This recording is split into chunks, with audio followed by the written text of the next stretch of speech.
Ya, Badan Cyber dan Sandi Negara ini mengingatkan agar seluruh pengguna WhatsApp mengupdate aplikasi mereka. Apa pasalnya? Karena aplikasi WhatsApp ini diduga mudah sekali dan rentan dan sudah disusupi oleh namanya spyware. Ini adalah software untuk memata-matai telepon pengguna. Nah, celah apa sih yang sebenarnya dimanfaatkan dan seperti apa masuknya atau bagaimana WhatsApp ini bisa disusupi oleh spyware?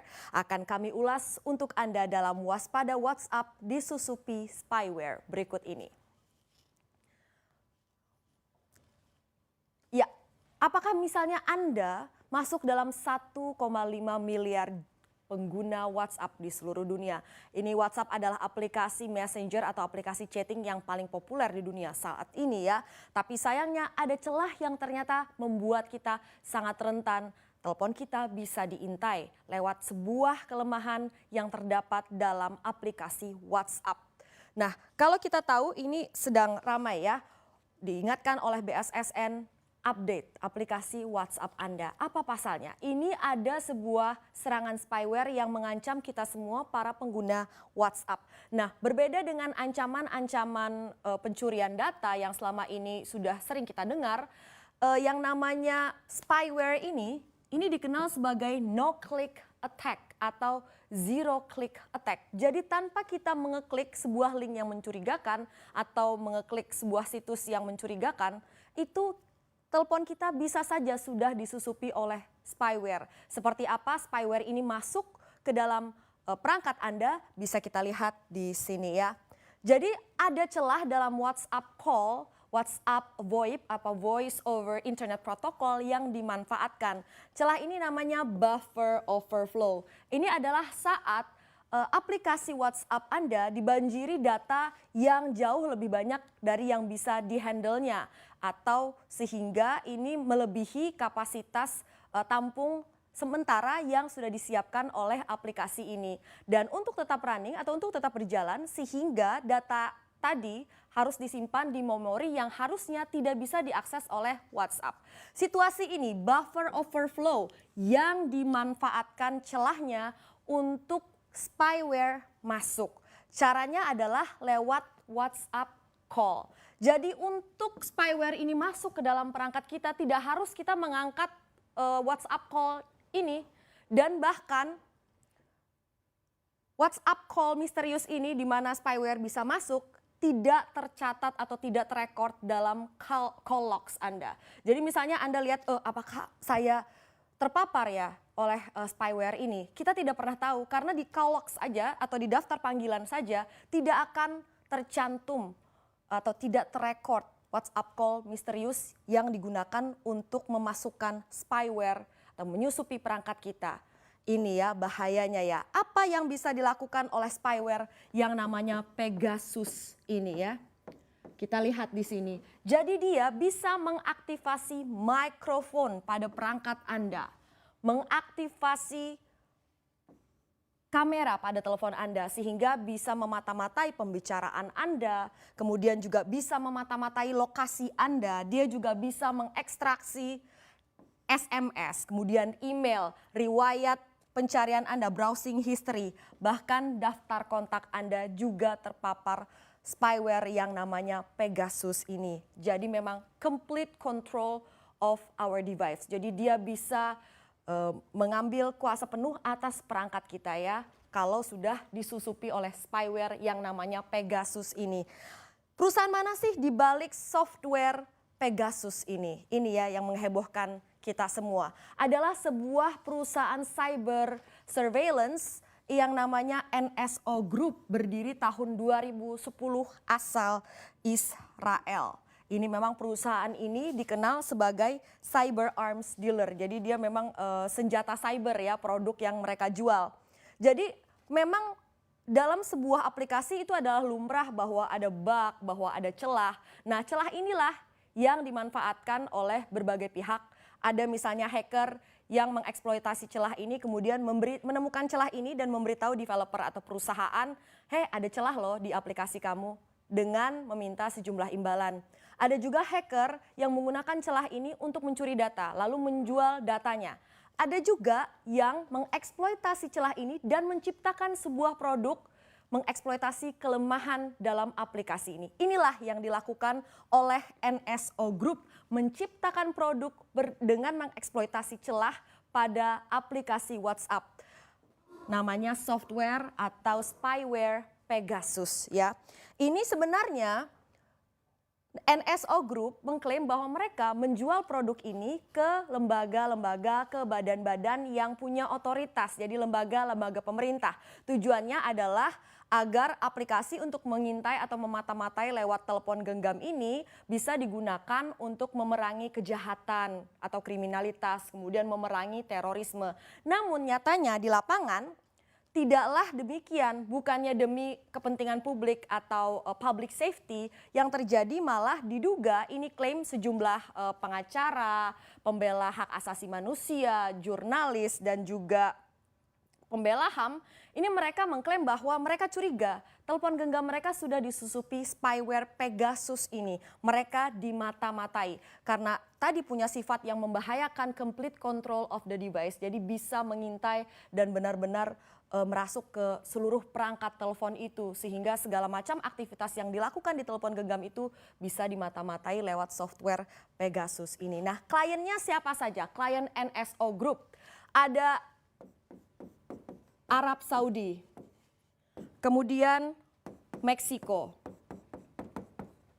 Bahrain, dan Uni Emirat Arab. Nah, Arab Saudi ini pernah dilaporkan oleh media Israel membeli perangkat software Pegasus ini senilai 55 miliar dolar pada tahun 2017.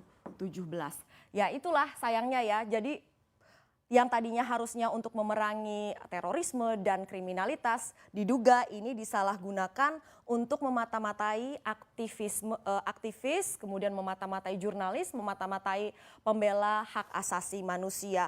Lalu misalnya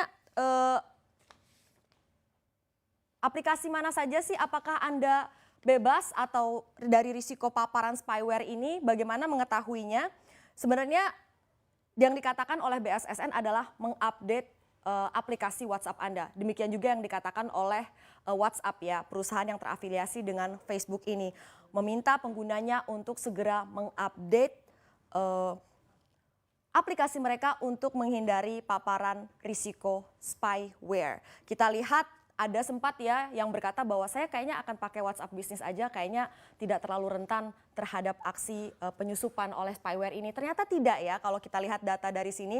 Jadi untuk WhatsApp yang Android ini versi sebelum versi 2.19.134 itu berisiko terpapar spyware.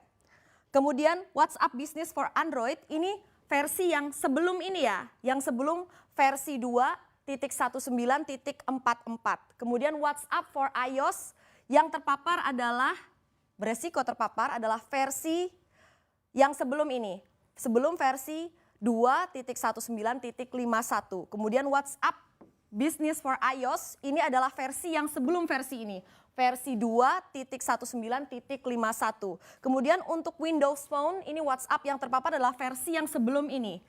Versi 2.18.348. Untuk Tizen ini WhatsApp yang terpapar adalah yang versi sebelum versi 2.18.15.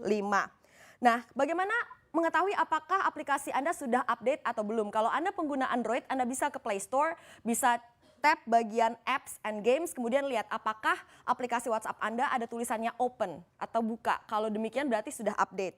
Kalau misalnya untuk iOS Anda bisa buka tab bagian updates, apakah ada dalam list itu aplikasi WhatsApp dengan tulisan open. Kalau sudah berarti sudah update ya.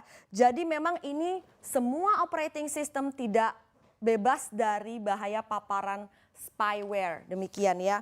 Kemudian WhatsApp sendiri mengatakan, seperti apa sih respon dari WhatsApp? WhatsApp mengatakan bahwa serangan ini targeted a select number of users. Jadi menargetkan segelintir pengguna WhatsApp dan dilakukan oleh an advanced cyber actor. Jadi adalah aktor cyber yang sudah sangat lihai ya. Dan ini dia yang dilakukan oleh WhatsApp. Memperbaiki celah dengan meluncurkan versi terbaru dari aplikasi ini.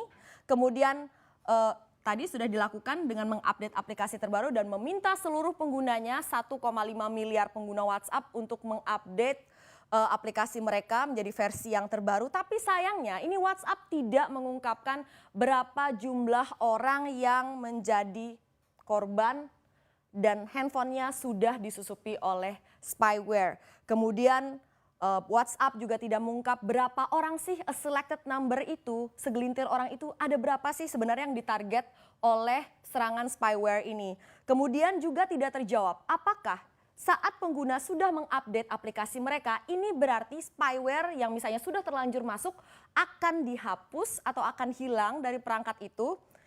Dan kemudian apa saja yang bisa dilakukan spyware ini jika mereka sudah memasuki atau menyusupi perangkat melalui aplikasi ini tidak diungkap oleh WhatsApp secara clear. Kemudian WhatsApp juga tidak menyebut secara terbuka apakah yang dimaksudkan mereka dalam rilis adalah NSO Group gitu, perusahaan asal Israel itu di balik serangan spyware ini. Jadi meskipun WhatsApp mengatakan aman, ada end-to-end encryption, nyatanya tetap saja tidak ada yang benar-benar 100% aman dari bahaya disusupi spyware. Kasus ini adalah contoh nyatanya.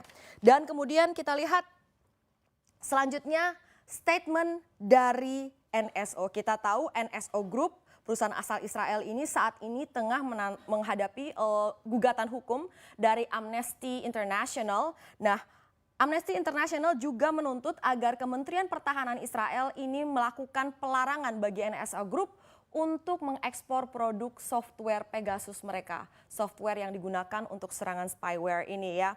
Dan kemudian tanggapan dari NSO Group atas kejadian yang menghebohkan masyarakat ini adalah dia menyebut bahwa NSO would not or could not use its technology in its own right to target any person or organization. Jadi dia menyebutkan dia tidak menggunakan teknologi ini untuk kepentingan pribadinya untuk menargetkan orang tertentu atau organisasi tertentu. Jadi semacam kalau bisa kita katakan lepas tangan atau cuci tangan ya, bahwa mereka meng-create software ini, spyware ini, tapi mereka tidak menggunakannya untuk kepentingan pribadi. Jadi kalaupun misalnya ada aktivitas menyusupi perangkat atau memata-matai perangkat tertentu, itu berarti menurut NSO adalah dilakukan oleh kliennya atau pembeli produk mereka, bukan NSO sendiri.